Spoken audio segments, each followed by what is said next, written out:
24 hours is never enough. Popular slang in med school, and this slang is something every student will attest to, because 24 hours indeed is not enough. One thing you should know about time is that time waits for no man. Yes, and either we make use of our time or our time makes use of us. Is anything like that?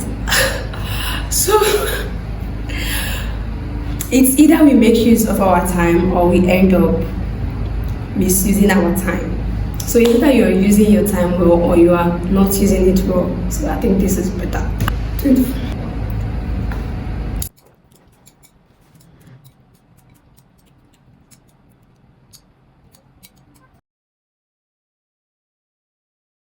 So welcome back. You have 24 hours, and yes, 24 hours is enough, but these are the things that eats up your time, and I'm going to be pointing it out in this video.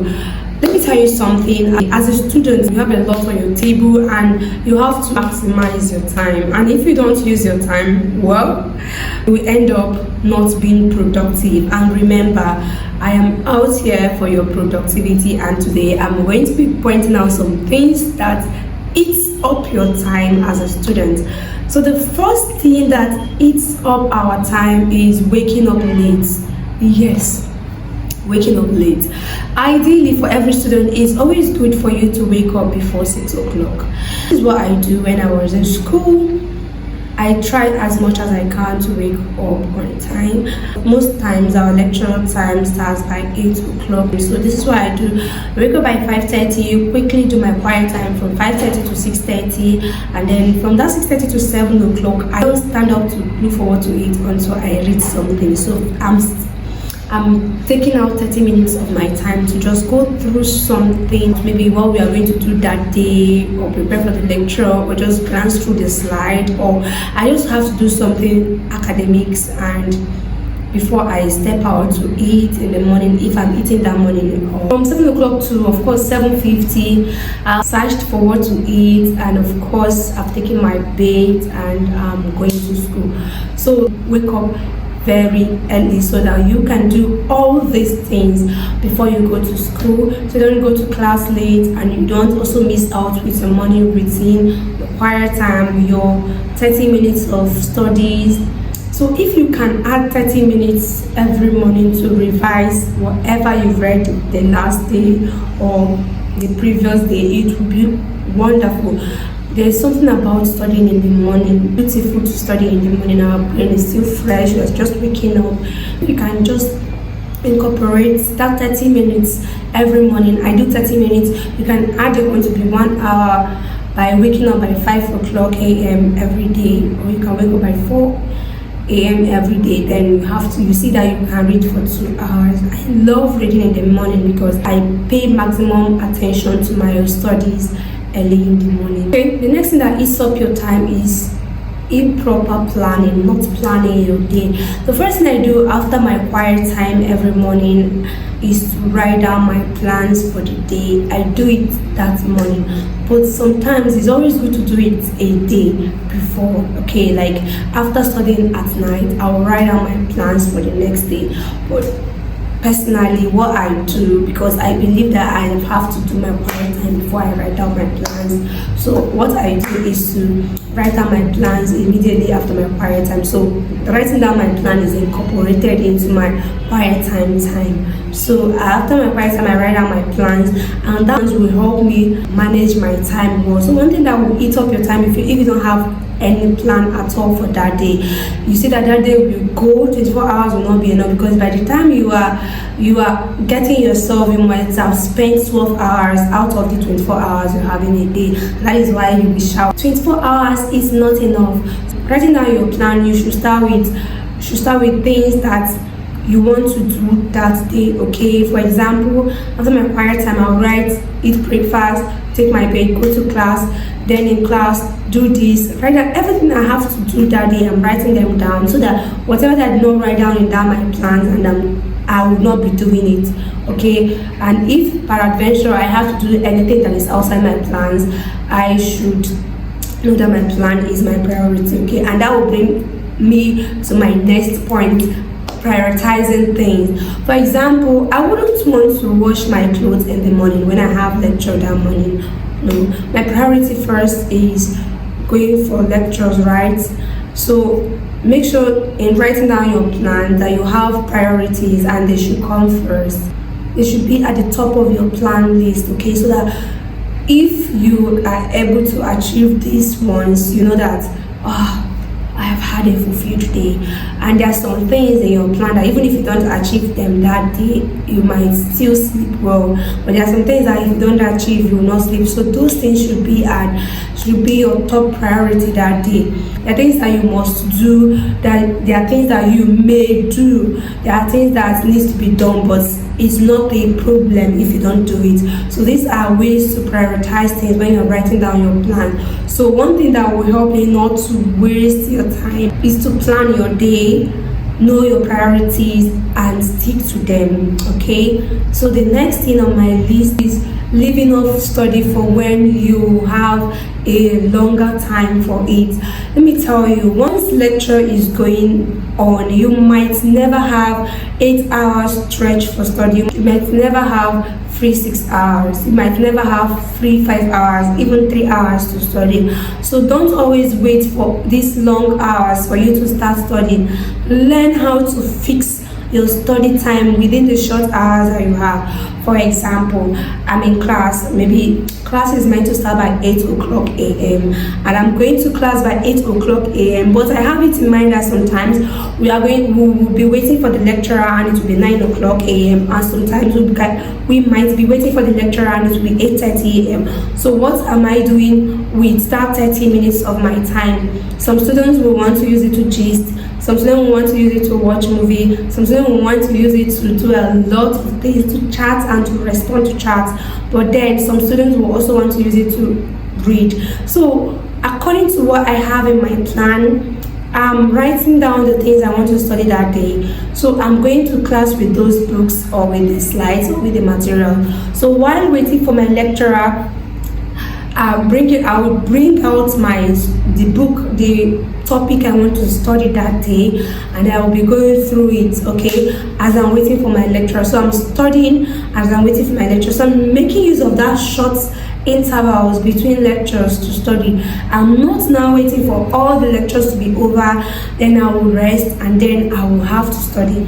I'm making use of those short intervals to study. So when the lecturer is not in class, I'm studying. When the lecturer is out of class and we're waiting for the next lecturer, I'm studying. When I'm going for during posting period and the consultant is not talking to students, he's seeing his patient, then I'm going through some things with my slide, I'm studying. So all those short intervals, even if it's 10 minutes per time, if you bring them together, you see that I might have studied for 6 hours that day without studying stretch. And most times I prefer studying like that, because that 10 minutes I'm giving to my brain, I'm actively getting every information I'm feeding my brain just that 10 minutes. And also it helps me to practice interleaved studies, because the lecturer might be teaching CVS, and then when he's done, what I'm reading is something outside CVS. It might be stroke, which is neurology, or it might be a surgery course I'm studying, which is outside internal medicine. So it's helping me to do interleaved studying. So I'm not waiting for the long hour, I'm using my short hour, and I'm achieving a lot that day. So what wastes your time is you waiting for long hours to study without maximizing those short hour break that you have in between your lecture period. One thing that wastes your time in school is over engagement.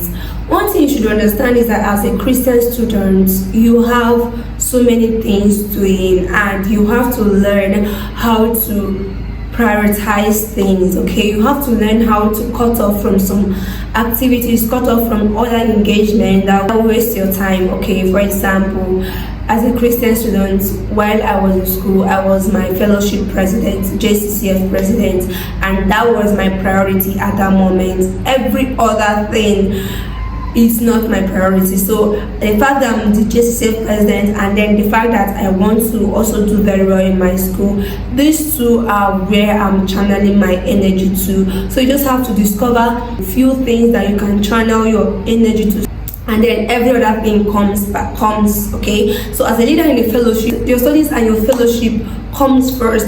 Every other thing should not be given so much time, so that you can be productive. First, I loved attending church, I loved attending fellowship, I loved the things of God, so I gave my time to these things, and I also gave my time to my studies, and these two took my time in school. And of course, I was so productive because of course the two of them going together. Imagine when two of them are going together, you are giving your time to these two. Of course, why won't you excel?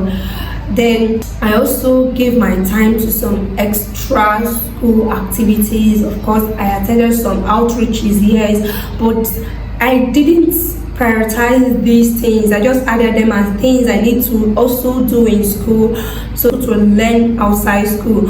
Don't be seen everywhere, please. It's not good. I suggest you focus on serving God in school, and you focus in your studies, and then add extra something. Maybe if you like politics, it's good, you can practice while in school. If you love football, if you love going for outreach, you can just pick any of it and add to it. But these two should be constant: serving God in school and then studying your books with all your mind. Another thing that eats your time is movie. It was never my thing anyway, but to some persons, movie is something. Some students can spend 12 hours watching movie and would even forget that they have to study. And in the beginning of every semester, you see that students spend much time watching movie than reading, and that is why during the exam time they now abandon the movie and they start studying, and it will be as if they have a lot of things to cover because they didn't start early to study, and that's a very big thing. So let movie be a weekend thing. Movies can take our time, and then social media, yes. So talking about what takes time, social media takes my time. At a point, I will just tell myself, okay, I'll go on social media fast for 1 month, 2 months, 3 months, as the Spirit of God will be directing me, because sometimes the Spirit of God will tell me, yeah, it's time to go on social media fast. I'll go on social media fast, and that will help me to achieve a lot. By the time I'm coming back, I've covered a lot. So at a point, you might want to go on social media fast, on movie fast, on gist fast, anything that takes your time. So gisting is another thing that takes our time. I love gisting a lot.